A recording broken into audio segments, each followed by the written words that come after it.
Breaking news. First, let's put a shout out right now for www.noblegoldinvestment.com. That's right, www.noblegoldinvestment.com. Wow!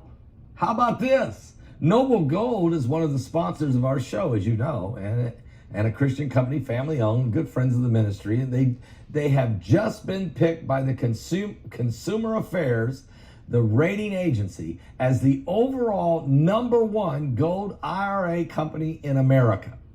Talk to the team today if you're thinking of precious metals, and if you act quickly now, they're giving away this 1/10 of an ounce. 1/10 of an ounce gold coin. It's a 1/10 of an ounce American Eagle gold proof coin with every qualifying IRA or 401k rollover. You can't go wrong at www.noblegoldinvestment.com.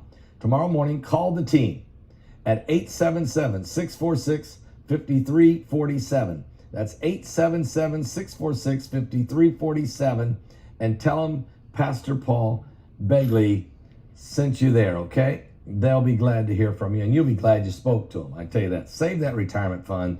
Don't let the devil and the IRS and everybody else take a whack at it. Okay. And parole granted to last 1976 California school bus hijacker.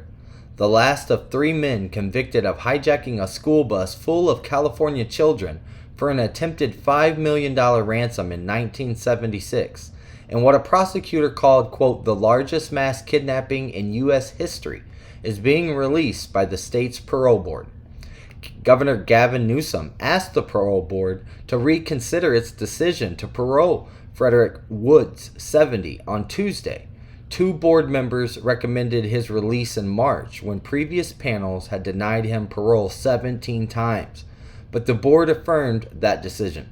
Woods and his 2 accomplices, brothers Richard and James Schoenfield, were from wealthy San Francisco Bay Area families when they kidnapped 26 children and their school bus driver near Chowchilla.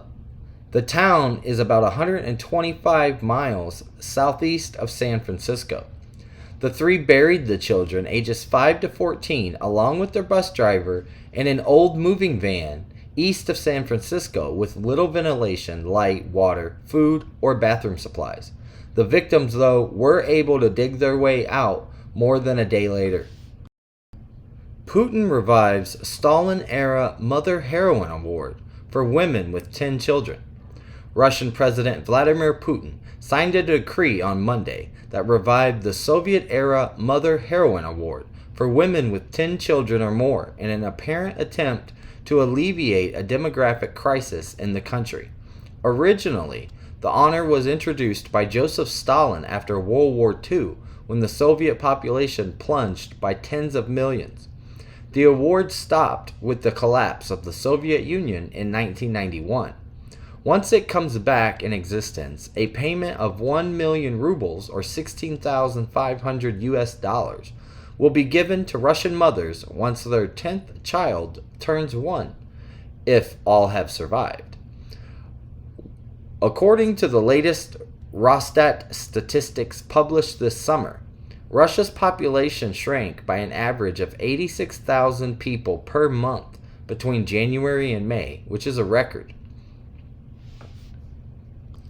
Rocket Lab will self-fund a mission to search for life in the clouds of Venus.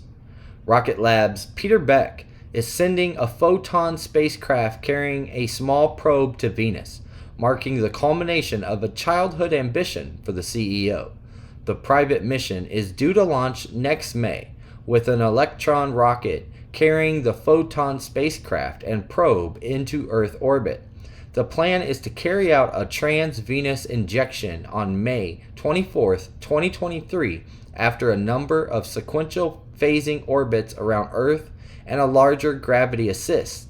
The Photon will act as the cruise stage and deploy the probe, which can accommodate a single 1 kilogram instrument, into the atmosphere.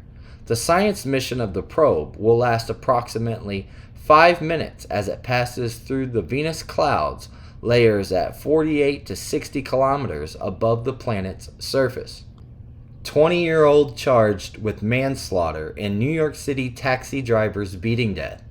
A 20-year-old man has surrendered to police and is now charged with manslaughter in the beating death of a New York City taxi driver.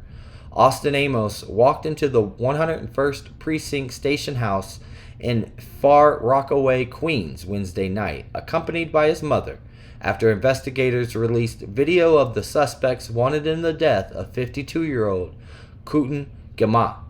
Police say Gama hit his head on the ground during the altercation with fare-evading passengers on Saturday.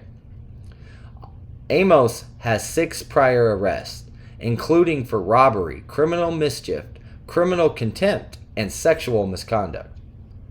Brian Stelter out at CNN as network cancels media show Reliable Sources. CNN is parting ways with Reliable Sources host and media pundit Brian Stelter, with his last show airing on Sunday. Quote, CNN will end its Reliable Sources program on Sunday, August 21st. As a result, Brian Stelter will leave the company. We appreciate his contributions to the network and wish him well as he embarks on new endeavors, a CNN spokesperson told Fox News Digital. Stelter said in a statement to NPR that he was grateful for his time at CNN and the show's examination of, quote, media, truth, and the stories that shape our world. A former New York Times reporter, he joined CNN in 2013 and took over the Sunday Media Affairs show at that time. Stelter's exit comes as new CNN CEO Chris Licht has put an emphasis on news as opposed to the liberal opinion programming that the network became known for under the previous boss, Jeff Zucker's management, particularly during the Trump administration. Stelter, one of the mainstream media's most outspoken critics of former President Trump, will host his final CNN show on Sunday in what many assumed was an attempt to appease new management. Stelter recently had an apparent epiphany about the severity of Hunter Biden's scandal, which turned out to be a dismissible, quote, right-wing media story like the liberal pundit listed in 2020.